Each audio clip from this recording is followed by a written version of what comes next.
Good afternoon, everybody. So, I want to talk a little bit about the bkfc 60, the fighting over the weekend.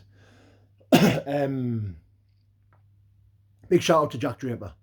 I've said it from day one. Jack Draper, when he's fit and when he's sharp and when he's a bit lighter, he moves extremely well for a heavyweight. It's very rare you see heavyweights moving like he does. He looked really relaxed, really calm, really clinical, and got the job done. He looked really well, and I was really over the moon to see him get the win. I think Jack Draper can go to the top. If he moves well and he keeps moving the way he does, stays relaxed, keeps the weight off, keeps his fitness up, I think he's a tough fight for any heavyweight in the country. That's fact. John O Chip Chase, Robbie Brown. Now I couldn't pick a winner between these two. I think styles make fights. Robbie moves well. John O likes to put pressure on you. Now straight away from the off, I could see that Robbie's plan was to stick and move, stick behind the jab, single shots, jab to the body, jab to the head, keep moving, look for that one big right hand over the top every now and again. And John O was just to close the distance, put the pressure on him, stay tight, compact, keep a little step forward, cutting the ring off well, and just stay on Robbie's face. That was the plan.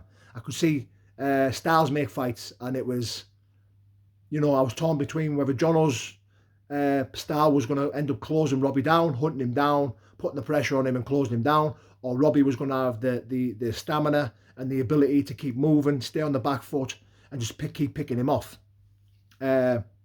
Fortunately, Robbie got caught, and John O got the win. Big shout out to John O for the win. Big shout out to Robbie Brown for wanting to go out on his shield.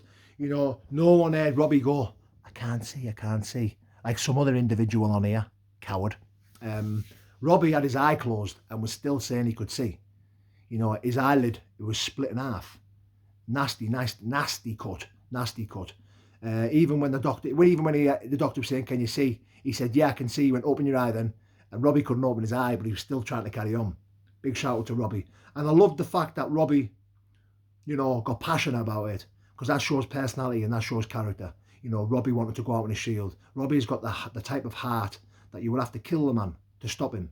And I absolutely love that. Big shout out to Robbie Brown. Big shout out to John O Chip Chase. Moving on to Gary Fox.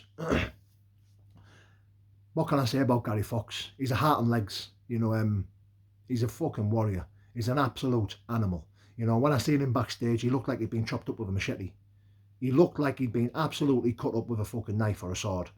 And he still managed to do all 5 rounds. He was still trying to put a work out there. He was still trying to close the distance, still throwing punches, still taking shots all the way to the end. The man was an absolute fucking beast. Absolute warrior. Big shout out to Gary Fox. Moving on to the Danny Christie fight. Now, when we were out the back and we were talking to Danny, I was constantly saying to him, stay light on your toes, try and stick behind the jab, eliminate the risk in getting in a gunfight with him. If you do get into a slingshot with David Round, I still think you'll win Danny. Danny would beat David Round in an all-out slugfest. But it's still a risk. Why take a risk? Why not eliminate the risk? Because Danny can box. People forget this. Danny can box. Danny can move. Danny can switch into southpaw. Danny's got half-decent amateur background. Danny can jab. He can 1-2. He can slip and move. So that was the plan, to do that. Danny caught David Round early and went straight and closed the distance and put him away early. Job done. Big shout out to Danny Christie. Big shout out to David Round as well for getting back up the way he did. The man's a fucking beast. What a night of fighting. Big shout out to James Lilly as well. Took a big shot in the first round. Took a fucking heavy shot in the first round. But for me, that was the only round he lost. I watched the fight on the way home as well. I watched the fight there on the night. Then I watched the fight on the way home as well.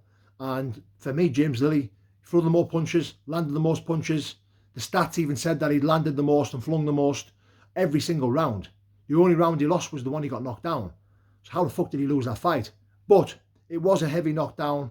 That Spanish, was he? I think he was Spanish. He'd come and put it on James. He did well. Take me out off to him. Big shout out to James Lilly though. Met him in the background, met him in the locker room. Lovely lad. All smiles, very calm, very collective, moves well. Very nice lad.